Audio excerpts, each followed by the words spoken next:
The Work of Art in the Age of Mechanical Reproduction by Walter Benjamin, 1936. Our fine arts were developed, their types and uses were established in times very different from the present, by men whose power of action upon things was insignificant in comparison with ours. But the amazing growth of our techniques, the adaptability and precision they have attained, the ideas and habits they are creating, make it a certainty that profound changes are impending in the ancient craft of the beautiful.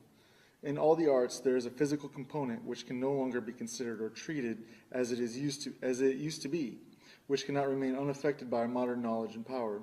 For the last 20 years, neither matter nor space nor time has been what it was from time immemorial. We must expect great innovations to transfer the entire technique of the arts, thereby affecting artistic invention itself and perhaps even bring about an amazing change in our very notion of art. Paul Valéry. Preface. When Marx undertook his critique of the capitalistic mode of production, this mode was in its infancy. Marx directed his efforts in such a way as to give them prognostic value. He went back to the basic conditions underlying capitalistic production and through his presentation showed what could be expected of capitalism in the future. The result was that one could expect it not only to exploit the proletariat with increasing intensity, but ultimately to create conditions which would make it possible to abolish capitalism itself. The transformation of the superstructure, which takes place far more slowly than that of the substructure, has taken more than half a century to manifest in all areas of culture the change in the conditions of production. Only today can it be indicated what form this has taken. Certain prognostic requirements should be met by these statements. However, theses about the art of the proletariat after its assumption of power or about the art of classless society would have less bearing on these demands than theses about the developmental tendencies of art under present conditions of production. Their dialectic is no less noticeable in the superstructure than in the economy. It would therefore be wrong to underestimate the value of such theses as a weapon. They brush aside a number of outmoded concepts, such as creativity and genius, eternal value, and mysterious concepts whose uncontrolled and at present most uncontrollable application would lead to the processing of data in the fascist sense. The concepts which are introduced in the theory of art and what follows differs from the most familiar terms in that they are completely useless for the purposes of fascism. They are, on the other hand, useful for the formation of revolutionary demands in the politics of art. 1. In principle, a work of art has always been reproducible. In principle, a work of art has always been reproducible. Man-made artifacts could always be imitated by men. Replicas were made by pupils in practice of their craft, by masters for diffusing their works, and finally by third parties in the pursuit of gain. Mechanical reproduction of a work of art, however, represents something new. Historically, it advanced intermittently and in leaps at long intervals, but with accelerated intensity. The Greeks knew only two procedures of technically reproducing works of art: founding and stamping. Bronzes, terracottas, and coins were the only artworks which they produced in quantity. All others were unique and could not be mechanically reproduced. With the woodcut, graphic art became mechanically reproducible for the first time, long before script became reproducible by print. The enormous change which printing, the mechanical reproduction of writing, has brought about in literature are a familiar story. However, within the phenomenon which we are here examining from the perspective of world history, print is merely a special, through particularly important case. During the Middle Ages, engraving and etching were added to the woodcut. At the beginning of the 19th century, lithograph made its appearance. With lithography, the technique of reproduction reached an essential new stage. This much more direct process was distinguished by the tracing of the design on a stone rather than its incision on a block of wood, or its etching on the copper plate, and permitted graphic art for the first time to put its products on the market, not only in large numbers as hitherto, but also in daily changing forms. Lithography enabled graphic art to illustrate everyday life, and it began to keep pace with printing, but only a few decades after its invention. Lithography was surpassed by photography. For the first time in the process of pictorial reproduction, photography freed the hand of the most important artistic functions which henceforth devolved only upon the eye looking into the lens. Since the eye perceived more swiftly than the hand can draw, the process of pictorial reproduction was accelerated so enormously that it could keep pace with speech. A film operator shooting a scene in the studio captures the image at the speed of the actor's speech. As lithography virtually implied the illustrated newspaper, so did photography foreshadow the sound film. The technical reproduction of sound was tackled at the end of the last century. These convergent endeavors made predictable a situation which Paul Valéry pointed up in his sentence: just as water, gas, and electricity are brought into our houses from far off to satisfy our needs in response to a minimal effort, so we shall be supplied with visual or auditory images, which will appear and disappear at a simple movement of the hand, hardly more than a sign. Around 1900, technical reproduction had reached a standard that not only permitted it to reproduce all transmitted works of art, and thus to cause the most profound change in their impact upon the public, it also had captured a place of its own among the artistic processes. For the study of this standard, nothing is more revealing than the nature of the repercussions that these two different manifestations, the reproduction of work of art and the art of the film, have had on art in its traditional form. 2. Even the most perfect reproduction of a work of art is lacking in one element: its presence in time and space, its unique existence at the place where it happens to be. This unique existence of the work of art determines the history to which it's subject throughout the time of its existence. This includes the changes which it may have suffered in physical condition over the years, as well as various changes in its ownership. The traces of the first can be revealed only by chemical or physical analysis, which is impossible to perform on reproduction. Changes of ownership are subject to a tradition which must be traced from its situation of the original, The presence of the original is the prerequisite to the concept of authenticity. Chemical analysis of the patina of a bronze can help to establish this, as does the proof that a given manuscript of the Middle Ages stems from an archive of the 15th century. The whole sphere of authenticity is outside technical, and of course not only technical, reproducibility. Confronted with its manual reproduction, which is usually branded as a forgery, the original preserved all its authority. Not so vis-a-vis forgery. The original Confronted with its manual reproduction, which was usually branded as a forgery, the original preserved all its authority. Not so vis-a-vis technical reproduction. The reason was twofold. First, process reproduction is more independent of the original than manual reproduction. For example, in photography, process reproduction can bring out those aspects of the original that are unattainable to the naked eye, yet accessible to the lens, which is adjustable and chooses its angle at will. In photographic reproduction, with the aid of certain processes, such as enlargement or slow motion, can capture images which escape natural vision. Secondly, technical reproduction can put the copy of the original into situations which would be out of reach for the original itself. Above all, it enables the original to meet the beholder halfway, be it in the form of photography or a phonograph record. The cathedral leaves its locale to be received in the studio of a lover of art. The choral production, performed in the auditorium or in the open air, resounds in the drawing room. The situations into which the product of mechanical reproduction can be brought may not touch the actual work of art, yet the quality of its presence is always depreciated. This holds not only for the artwork, but also, for instance, for a landscape which passes in review before the spectator in a movie. In the case of the art object, a most sensitive nucleus, namely its authenticity, is interfered with, whereas no natural object is vulnerable on that score. The authenticity of a thing is the essence of all that is transmittable from its beginning, ranging from its substantive duration. The authority of a thing is the essence of all that is transmittable from its beginning, ranging from its substantive duration to its testimony to the history which it has experienced. Since the historical testimony rests on its authenticity, the former, too, is jeopardized by reproduction when substantive duration ceases to matter. And what is really jeopardized when the historical testimony is affected is the authority of the object. One might subsume the elimination element in the term aura.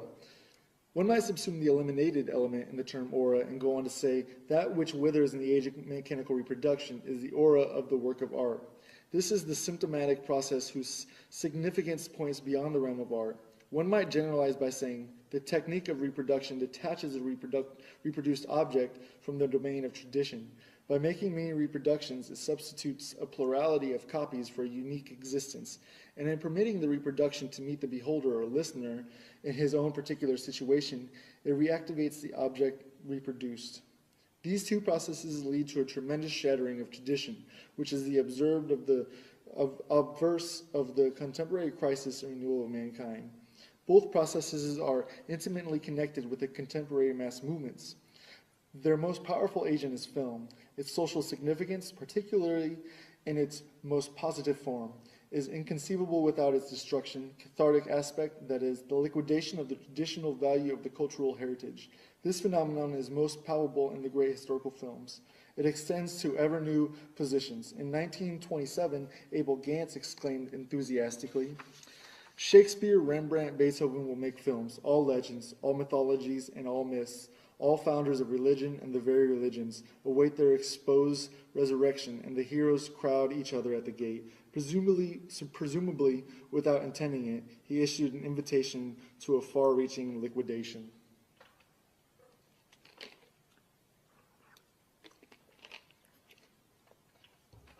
Three, during long periods of history, the mode of human sense perception changes with humanity's entire mode of existence. The manner in which human sense perception is organized, the medium in which it is accomplished, is determined not by the nature but by historical circumstances as well.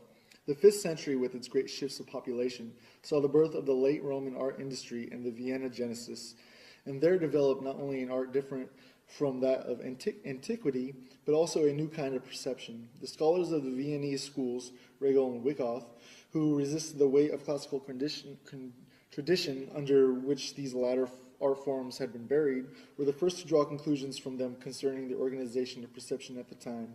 However far-reaching their insight, these scholars limited themselves to showing the significant formal hallmark which characterized perception in the late Roman times. They did not attempt and, perhaps, saw no way to show the social transformations expressed by these changes of perception. The condition of an analogous insight are more favorable in the present. If changes in the medium of contemporary perception can be comprehended as decay of the aura, it is possible to show its social causes. The concept of aura, which has proposed above the reference to historical objects, may usefully be illustrated with reference to the aura of natural ones. We define the aura of the latter as a unique phenomenon of a distance, however close it may be. If, while resting on a summer afternoon, you follow with your eyes a mountain range on the horizon, or a branch which casts its shadow over you, you experience the aura of those mountains, of that branch. This image makes it easy to comprehend the social basis of the contemporary decay of the aura. It rests on two circumstances, both of which are related to the increasing significance of the masses in contemporary life, namely the desire of contemporary masses to bring things closer, spatially and humanly, which is just as ardent as their bent towards overcoming the uniqueness of every reality by accepting its reproduction. Every day the urge grows stronger to get a hold of an object at very close range by way of its likeness, its reproduction. Unmistakably, reproduction as offered by picture magazines and newsreels differs from the image seen by the unarmed eye. Uniqueness and permanence are as closely linked to the latter as are transistoriness and reproducibility in the former. To pry an object from its shell, to destroy its aura, is the mark of a perception whose sense of the universal equality of things has increased to such a degree that it extracts it even from a unique object by means of reproduction. Thus is manifested in the field of perception what in the theoretical sphere is noticeable in the increasing importance of statistics. The adjustment of reality to the masses and of the masses to reality is a process of unlimited scope as much as thinking as for perception. 4. The uniqueness of a work of art is inseparable from its being embedded in the fabric of tradition. This tradition itself is thoroughly alive and extremely changeable.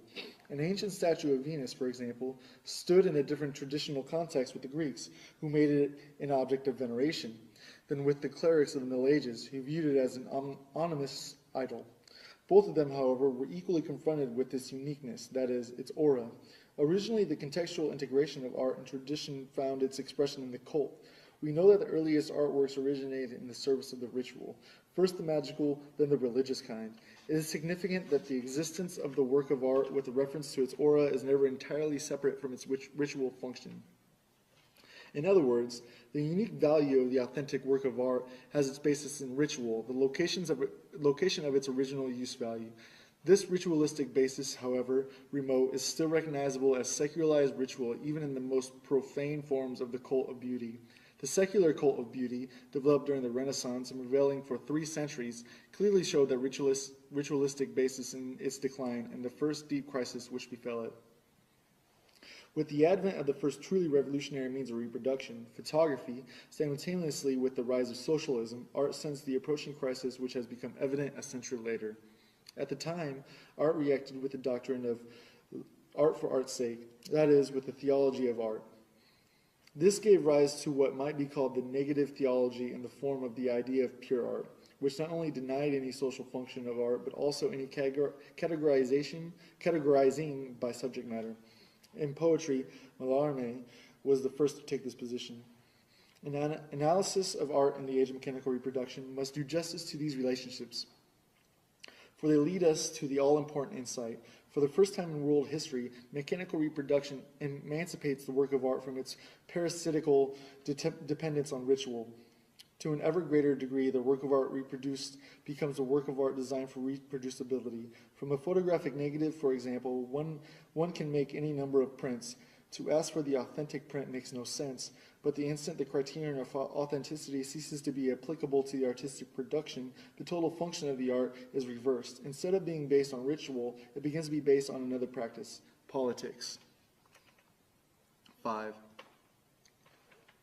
Works of art are received and valued on different planes. 2 polar types stand out, the one with accent on its cult value and the other on the exhibition value of the work. Artistic production begins with ceremonial objects destined to serve in a cult. One may assume that what mattered was their existence, not their being on view. The elk portrayed by the man of the Stone Age on the wall of his cave was an instrument of magic. He did expose it to his fellow man, but in the main it was meant for the spirits. Today the cult value would seem to demand that the work of art remain hidden. Certain statues of gods are accessible only to the priests in the cella. Certain Madonnas remain covered nearly all year round. Certain sculptures on medieval cathedrals are invisible to the spectator on ground level. With the emancipation of the various art practices from ritual go increasing opportunities for the exhibition of their products. It is easier to exhibit a portrait bust that can be sent here and there than to exhibit the statue of a divinity that has its fixed place in the interior of a temple. The same holds for the painting as against the mosaic or fresco that preceded it. And even though the public presentability of a mass originality may have been just as great as that of a symphony, the later originated at the moment when its public presentability promised to surpass that of the mass. With the different methods of technical reproduction of a work of art, its fitness for exhibition increased to such an extent that the quantitative shift between the 2 poles turned into a qualitative transformation of its nature. This is comparable to the situation of the work of art in prehistoric times when, by the absolute emphasis on its cult value, it was first and foremost an instrument of magic. Only later did it come to be recognized as a work of art.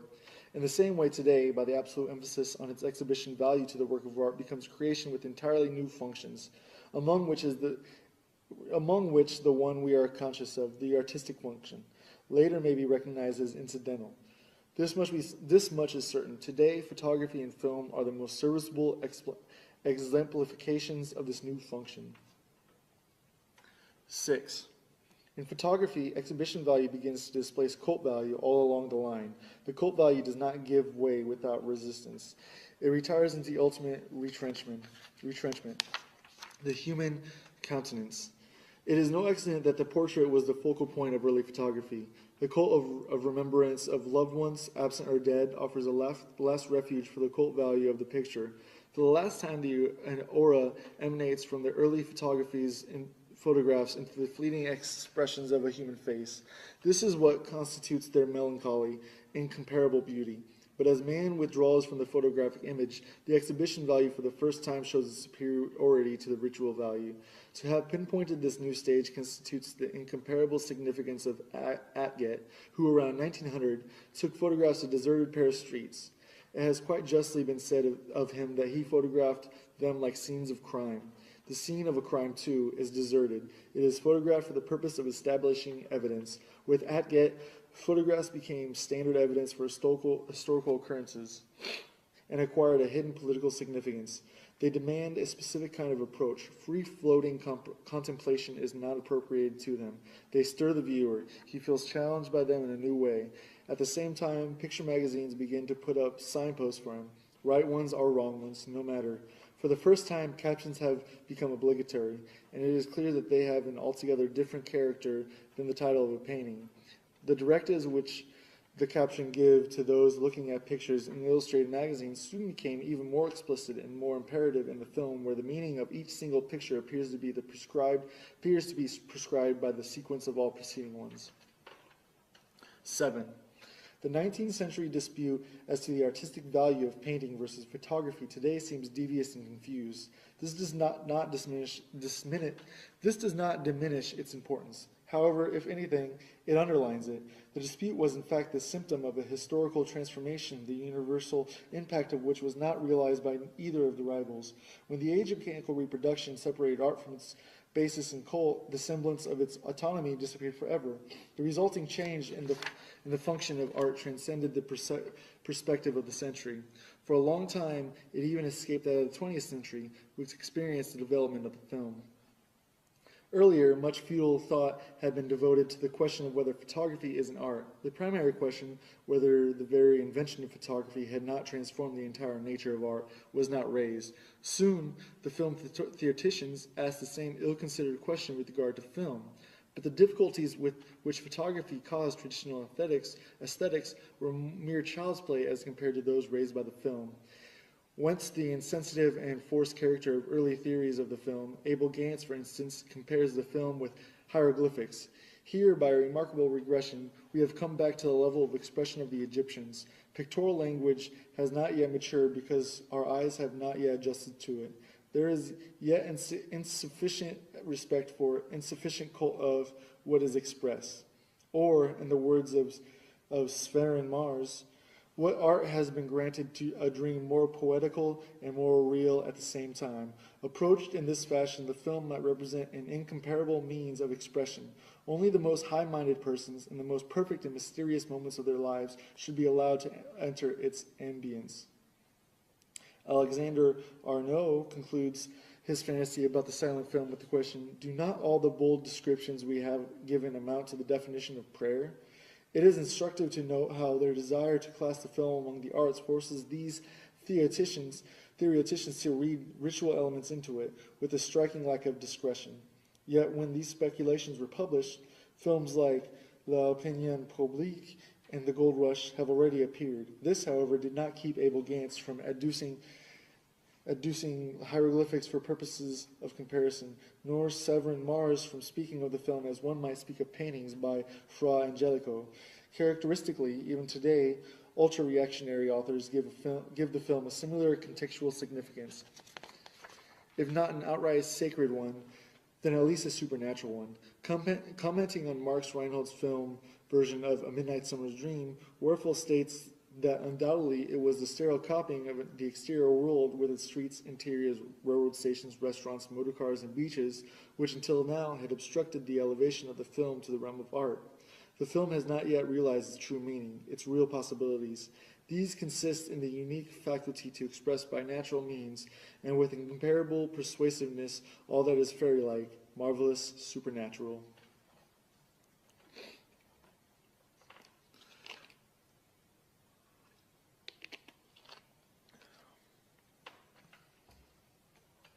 The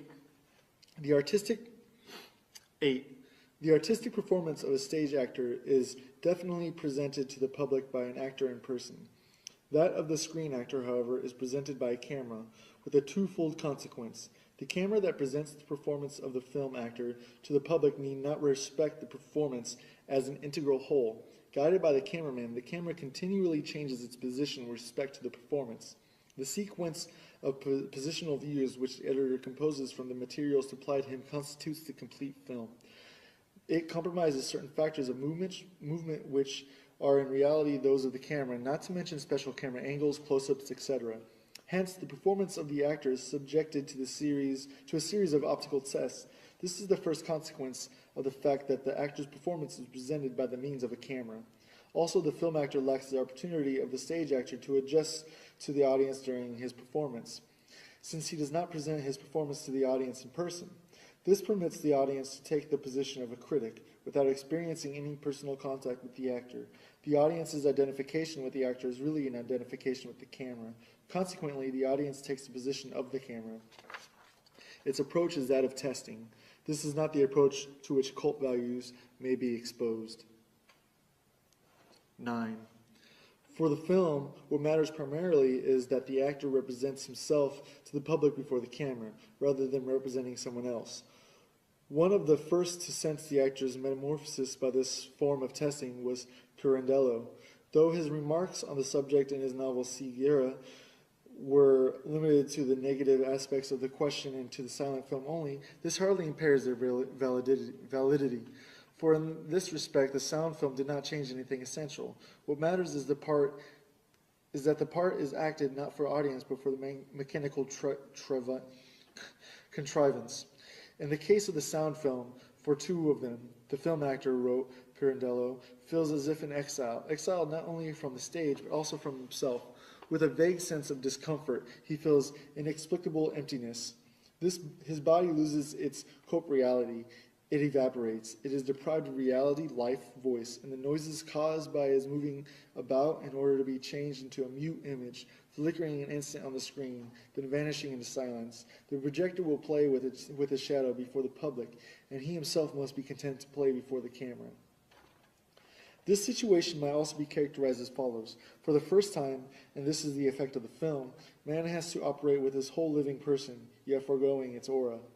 For aura is tied to his presence. There can be no replica of it. The aura which, on the stage, emanates from Macbeth cannot be separated from the spectator of that of the actor. However, the singularity of the shot in the studio is that the camera is substitute for the public. Consequently, the aura that envelops the actor vanishes, and with it the aura of the figure he portrays. It is not surprising that it should be dramatists such as Pirandello, who, characterizing the film, inadvertently touches on the very crisis in which we see in theater. Any thorough study proves that there is indeed no greater contrast than that of the stage play to a work of art that is completely subject or, like the film, founded in mechanical reproduction.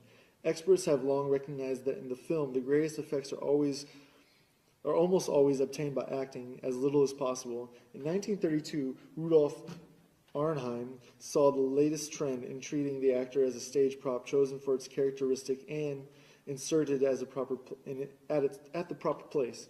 With this idea, something else is closely connected. The stage actor identifies himself with the character of his role. The film actor very often is denied this opportunity. His creation is by no means all of a piece. It is composed of many separate performances. Besides certain fortuitous considerations such as cost of studio availability of fellow players, decor, etc., there are elementary necessities of equipment that split the actor's work into a series of manageable episodes. In particular, lighting and its installation require the presentation of an event that, on the screen, unfolds as a rapid and unified scene.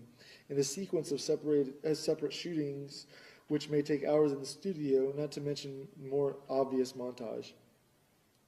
Thus, a jump from the window can be shot in the studio as a jump from a scaffolding, and the ensuing flight, if need be, can be shot weeks later when outdoor scenes are taken.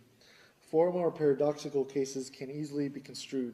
Let's assume that an actor is supposed to be startled by a knock at the door. If his reaction is not satisfactory, the director can resort to an expedient. When the actor happens to be at the studio again, he has a shot fired behind him without his being forewarned of it. The frightened reaction can be shot now and be cut into the screen version. Nothing more strikingly shows that art has left the realm of the beautiful semblance, which so far had been taken to be the only sphere where art could thrive. 10. The feeling of strangeness that overcomes the actor before the camera, as Pirandello describes it, is basically of the same kind as the estrangement felt before one's own image in the mirror. But now the reflected image has become separable, transmutable, and where is it transported? Before the public. Never for a moment does the screen actor cease to be conscious of this fact. While facing the camera, he knows that ultimately he will face the public, the consumers who constitute the market. This market, where he offers not only his labor but also his whole self, his heart and soul, is beyond his reach. During the shooting, he has as little contact with any article made in the factory. This may contribute to the oppression, that new anxiety which, according to Pirandello, grips the actor before the camera. The film responds to the shriveling of the aura with an artificial buildup of the personality outside the studio. The cult of the movie star, fostered by the money of the film industry, preserves not the unique aura of the person, but the spell of the personality, the phony spell of a commodity. So long as the movie maker's capital sets the fashion, as a rule, no other revolutionary merit can be accredited to today's film than the promotion of a revolutionary criticism of traditional concepts of art. We do not deny that in some cases today's films can also promote revolutionary criticism of social conditions, even of the distribution of property. However, our present study is no more significantly concerned with this than is the film production of Western Europe. It is inherent in the technique of the film as well as that of sports that everybody who witnesses its accomplishments is somewhat of an expert. This is obvious to anyone listening to a group of newspaper boys leaning on their bicycles and discussing the outcome of a bicycle race. It is not for nothing that newspaper publishers arrange races for the delivery boys. These arouse great interest among the participants, for the victor has an opportunity to rise from delivery boy to professional racer. Similarly, the newsreel offers everyone the opportunity to rise from passerby to movie extra. In this way, any man might even find himself part of a work of art, as witness Vertov's 3 songs about Lenin or Aveen's Voronezh. Any man today can lay claim to being filmed. This claim can best be elucidated by a comparative look at the historical situation of contemporary literature. For centuries, a small number of writers were confronted by many thousands of readers. This changed toward the end of the last century. With the increase of extensions of the press, which kept placing new political, religious, scientific, professional, and local organs before the readers, and increasing numbers of readers became writers, at first occasional ones. It began with the daily press opening to its readers space for letters to the editor, and today there is hardly a gainful employed European who could not, in principle, find an opportunity to publish somewhere or other comments on his work, grievances, documentary reports, or that sort of thing. Thus, the distinction between author and public is about to lose its basic character. The difference between merely functional, it may vary from case to case. At any moment, the reader is ready to turn into a writer. As expert which he had to become willy-nilly in an extremely specialized work process, even if only in some minor respect, the reader gains access to authorship. In the Soviet Union, work itself is given a voice. To present it verbally is part of a man's ability to perform the work. Literary license is now founded on polytechnic rather than the specialized training and thus become common property. All this can be easily applied to the film, where transitions that in literature took centuries have come about in a decade. In cinematic practice, particularly in Russia, this changeover has partially become established reality. Some of the players whom we meet in Russia films are not actors in our sense, but people who portray themselves, and primarily in their own work process. In Western Europe, the capitalistic exploitation of the film denies consideration to modern man's legitimate claim to being reproduced. Under these circumstances, the film industry is trying hard to spur the interest of the masses through illusion-promoting spectacles and dubious speculations. 11. The shooting of a film, especially of a sound film, affords a spectacle unimagined anywhere and any time before this. It presents a process in which it is impossible to assign to a spectator a viewpoint which would exclude from the actual scene such extraneous accessories as camera equipment, lighting machinery, staff assistants, etc., unless his eye were on a line parallel with the lens. This circumstance, more than any other, renders superficial and insignificant any possible similarity between a scene in the studio and one on stage. In the theater, one is well aware of the place from which the play cannot immediately be detected as illusionary. There is no such place for the movie scene that is being shot. Its illusionary nature is that of a second degree, the result of cutting. That is to say, in the studio, the mechanical equipment has penetrated so deeply into reality that its pure aspect freed from the foreign substance of equipment is the result of a special procedure, namely the shooting by the specially adjusted camera and the mounting of the shot together with other similar ones.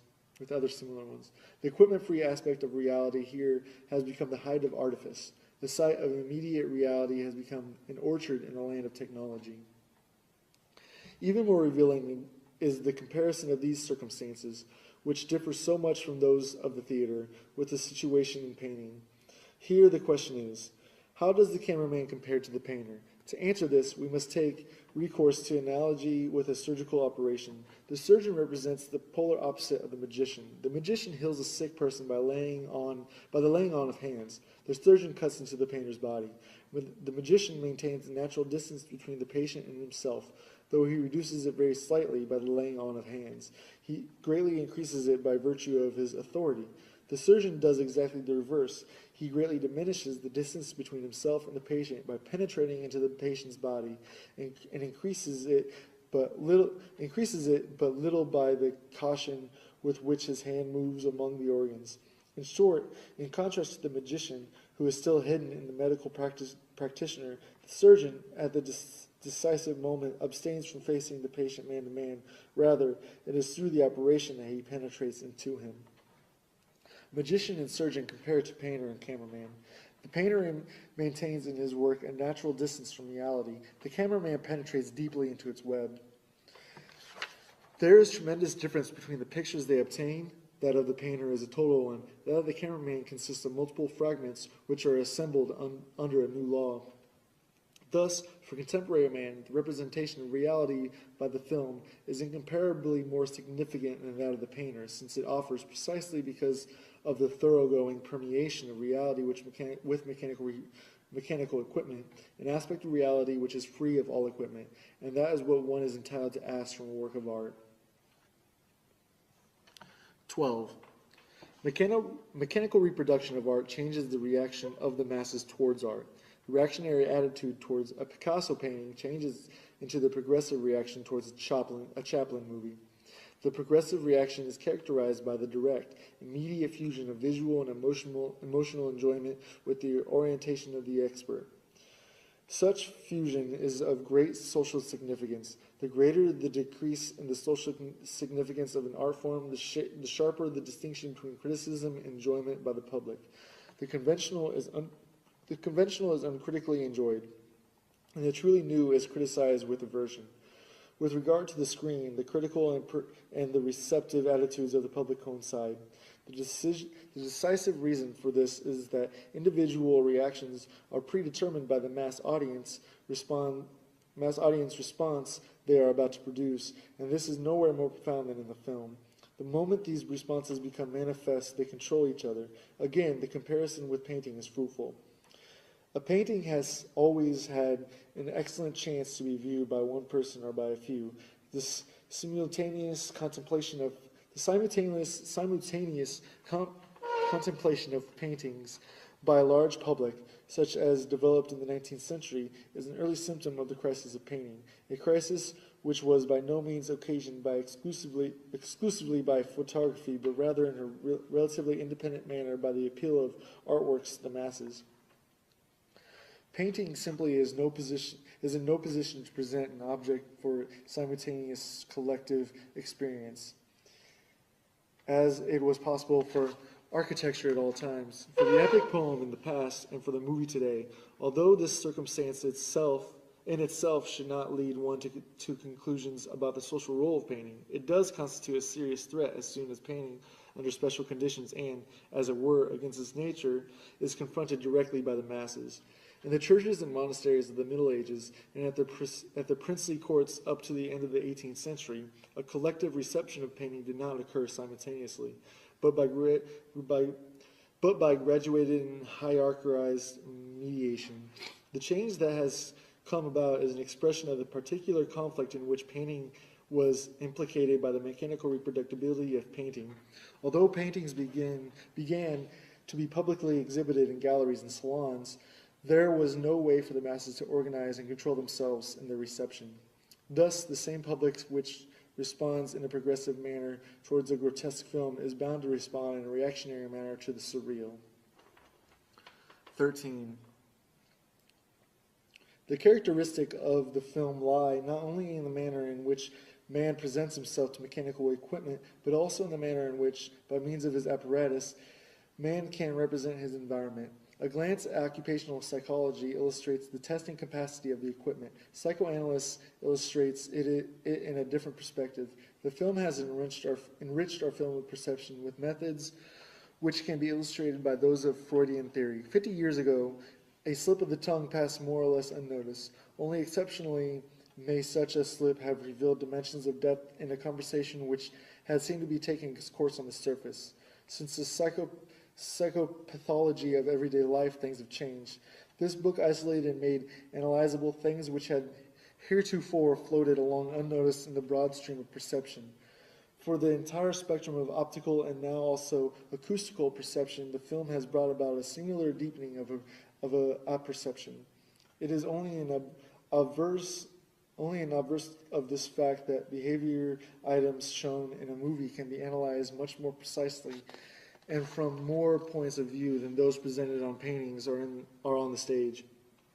As compared with painting, film behavior lends itself more readily to analysis because of its incomparably more precise statement of the situation.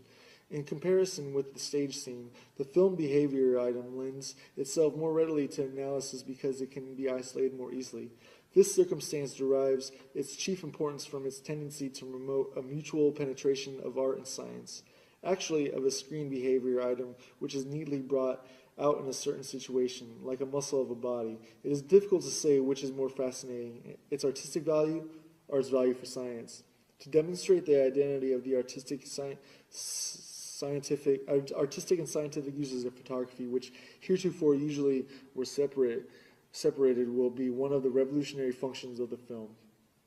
By close-ups of the things around us, by focusing on hidden details of familiar objects, by exploring commonplace milieus under the ingenious guidance of the camera, the film, on the one hand, extends our comprehension of the necessity which rule our lives. On the other hand, it manages to assure us of an immense and unexpected field of action. Our taverns and our metropolitan streets, our offices and furnished rooms, our railroad stations and our factories appear to have us locked up hopelessly. Then came the film and burst this prison world asunder by the dynamite of the 10th of a second, so that now, in the midst of its far-flung ruins and debris, we calmly and adventurously go traveling. With the close-up, space expands. With slow motion, movement is extended. The enlargement of a snapshot does not simply render more precise what in any case was visible, though unclear. It reveals entirely new structural formations of the subject. So too, slow motion not only presents familiarity qualities of movement, but reveals in them entirely unknown ones, which, far from looking like retarded rapid movements, given the effects of singularity gliding, floating supernatural motions. Evidently, a different nature opens itself to the camera that opens to the naked eye, if only because an unconsciously penetrated space is substituted for a space consciously explored by man. Even if one has a general knowledge of the way people walk, one knows nothing of a person's posture during the fractional second of a stride. The act of reaching for a lighter or a spoon is familiar routine, yet we hardly know what really goes on between hand and metal, not to mention how this fluctuates with our mood. Here the camera intervenes with the resources of its lowering and liftings, its interpretations and isolations, its extensions and accelerations, its enlargements and reductions. The camera introduces us to unconscious optics as does psychoanalysts to unconscious impulses. 14. One of the foremost tasks of art has always been the creation of a demand which could be fully satisfied only later. The history of every art form shows critical epochs in which a certain art form aspires to effects which could be fully obtained only with a changed technical standard, that is to say, a new art form. The extravagancies and crudities of art which thus appear, particularly in the so-called decadent epochs, actually arise from the nucleus of its rich historical energies. In recent years, such barbarisms were abundant in Dadaism. It is only now that its impulses become discernible. Dadaism attempted to create by pictorial and literary means the effects which the public today seeks in the film. Every fundamentally new, pioneering creation of demand will carry beyond its goal. Dadaism did so to the extent that it sacrificed the market value which are so characteristic of the film in favor of higher ambitions, though of course it was not conscious of such intentions as here described. The Dadaists attach much less importance to the sales value of their work than to its uselessness for contemplative immersion. The studied degradation of their material was not the least of their means to achieve this uselessness. Their poems are word salad, containing obscenities and every imaginable waste product of language. The same is true of their paintings, on which they mount buttons and tickets.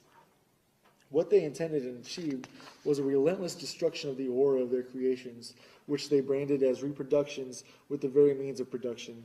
Before a painting of Arps or a poem by August Stram, it is impossible to take time for contemplation and evaluation as one would before a canvas of Darien or a poem by Rilke. In the decline of middle-class society, contemplation became a school for asocial behavior.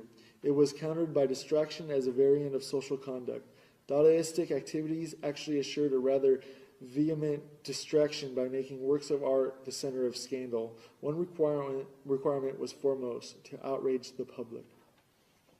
From an alluring appearance or persuasive structure of sound, the work of art of the Dadaists became an instrument of ballistics.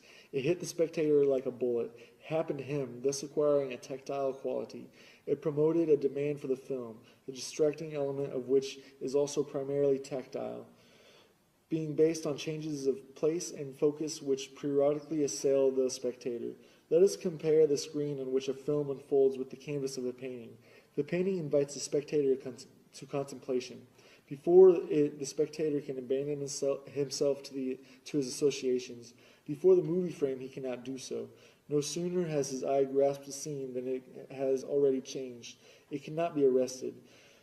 Duhamel, who detested the film and knows nothing of its significance, though sometimes of its structure, notes this circumstance as follows. I can no longer think what I want to think. My thoughts have been replaced by moving images. The spectator's process of association in view of these images is indeed interrupted by their constant sudden change. This constitutes the shocked effect of the film, which, like all shocks, should be cushioned by heightened presence of mind. By means of its technical structure, the film has taken the physical shock effect out of the wrappers in which Dadaism had, as it were, kept it inside the moral shock effect.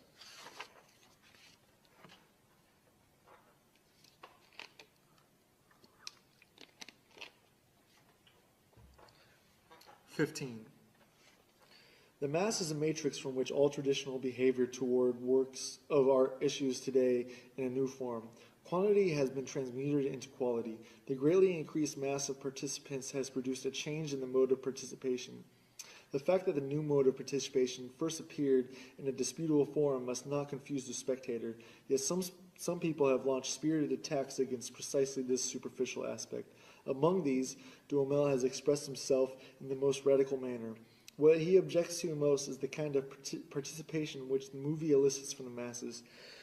Duhamel calls the movie a pastime for helots, a diversion for the uneducated, wretched, worn-out creatures who are consumed by their worries, a spectacle which requires no concentration and proposes no intelligence, which kindles no light in the heart and awakens no hope other than the ridiculous one of someday becoming a star in Los Angeles. Clearly, this is at bottom the same ancient lament that the masses seek distraction, whereas art demands concentration from the spectator. That is a commonplace. The question remains whether it provides a platform for the analysis of the film. A closer look is needed here. Distraction and concentration form polar opposites, which may be stated as follows. A man who concentrates before a work of art is absorbed by it. He enters into this work of art the way legend tells of the Chinese painter when he reviewed his finished painting. In contrast, the distracted mass absorbs the work of art. This is most obvious in regard to buildings. Architecture has always represented the prototype of a work of art, the reception of which is consummated by a collectivity in a state of distraction. The laws of its reception are most instructive. Buildings have been man's companions since primeval times. Many art forms have developed in Paris. Tragedy begins with the Greeks, is extinguished with them, and after centuries, its rules are revived. The epic poem, which had its origin in the youth of nations, expires in Europe at the end of the Renaissance. Panel painting is a creation of the Middle Ages, and nothing guarantees its uninterrupted existence. But the human need for shelter is lasting. Architecture has never been idle. Its history is more ancient than that of any other art, and its claim to be a living force has significance in every aspect to comprehend the relationship of the masses to art. Buildings are appropriated in a twofold manner, by use and by perception, or rather by touch and sight. Such appropriation cannot be understood in terms of the intensive concentration of a tourist before a famous building. On the tactile side, there is no counterpart to contemplation on the optical side. Tactile appropriation is accomplished not so by attention as by habit. As regards architecture, habit determines to a large extent even optical reception. The latter, too, occurs much less through ramped attention than by noticing the object in incidental fashion. This mode of appropriation, developed with reference to architecture in certain circumstances, acquires canonical value. For the tasks which face the human apparatus of perception at the turning points of history cannot be solved by optical means, that is, by contemplation alone. They are mastered gradually by habit, under the guidance of a tactile appropriation. The distracted person, too, can form habits. More, the ability to master certain tasks in a state of distraction proves that their solution has become a matter of habit. Distraction as provided by art presents a covert control of the extent to which new tasks have become soluble by appreciation.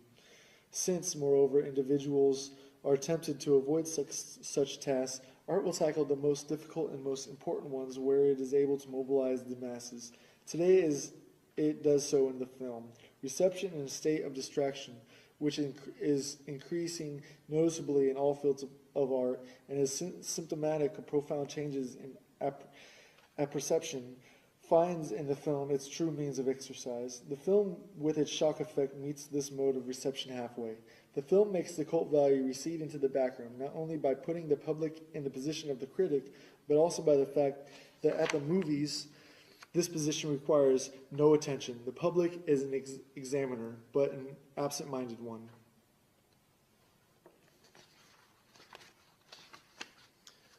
Epilogue.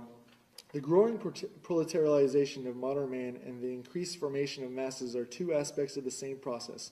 Fascism attempts to organize the newly created proletarian masses without affecting the property structures which the masses strive to eliminate. Fascism sees its salvation in giving these masses not their right, but instead a chance to express themselves. The masses have a right to change property relations. Fascism seeks to give them an expression while preserving property. The logical result of fascism is the introduction of aesthetics into political life. The violation of the masses, whom fascism, with its Führer cult, forces to their knees, has its counterpart in the violation of the apparatus which it presses into the production of ritual values. All efforts to render political aesthetics culminate in one thing: war. War and war only can set a goal for mass movements on the largest scale while respecting the traditional property systems. This is the political formula for the situation. The technological formula may be stated as follows. Only war makes it possible to mobilize all of today's technical resources while maintaining the property system. It goes without saying that the fascist hypothesis of war does not employ such arguments. Still, Marinetti says in his manifesto on the Ethiopian colonial war, for 27 years we futurists have rebelled against the branding of war as anti-aesthetic. Accordingly, we state, war is beautiful because it establishes man's dominion of the subjugated machinery by means of gas masks, terrifying megaphones, flamethrowers, and small tanks. War is beautiful because it initiates the dreamt of metallizations of the human body. War is beautiful because it enriches a flowering meadow with the fiery orchids of machine guns. War is beautiful because it combines the gunfire, the cannonades, the ceasefire, the sense, and the stench of putrefaction in the symphony. War is beautiful because it creates new architecture like that of the big tanks, the geometrical formation flights, the smoke spirals from burning villages, and many others. Poets and artists of futurism, remember these principles of the aesthetic of war so that your struggle for a new literature and a new graphic art may be illuminated by them. This manifesto has a virtue of clarity. Its formulations deserve to be accepted by dialecticians. To the latter, the aesthetics of today's war appears as follows. If the natural utilization of productive forces is impeded by the property system, the increase in technical devices and speed and in the sources of energy will press for an unnatural utilization, and this is found in war. The destructiveness of war furnishes proof that society has not been mature enough to incorporate technology as its organ, that technology has not been sufficiently developed to cope with the elemental forces of society. The horrible features of imperialistic warfare are attributable to the discrepancies between the tremendous means of production and their inadequate utilization in the process of production. In other words, to unemployment and the lack of markets, imperialistic war is a rebellion of technology which collects in the form of human material the claim to which society has denied its natural material. Instead of draining rivers, society directs a human stream into a bed of trenches. Instead of dropping seeds from airplanes, it drops incendiary bombs over cities. And through gas warfare, the aura is abolished in a new way. Fa ars pere mundus, says fascism, and as Marinetti admits, expects war to supply the artistic gratification of a sense perception that has been changed by technology. This is evidently the consummate of l'art pour l'art. Mankind, which in Homer's time was an object of contemplation for the Olympian gods, now is one for itself. Its self-alienation has reached such a degree that it can experience its own destruction as an aesthetic pleasure of the first order. This is the situation of politics which fascism is rendering aesthetic. Communism responds by politicizing art. The end.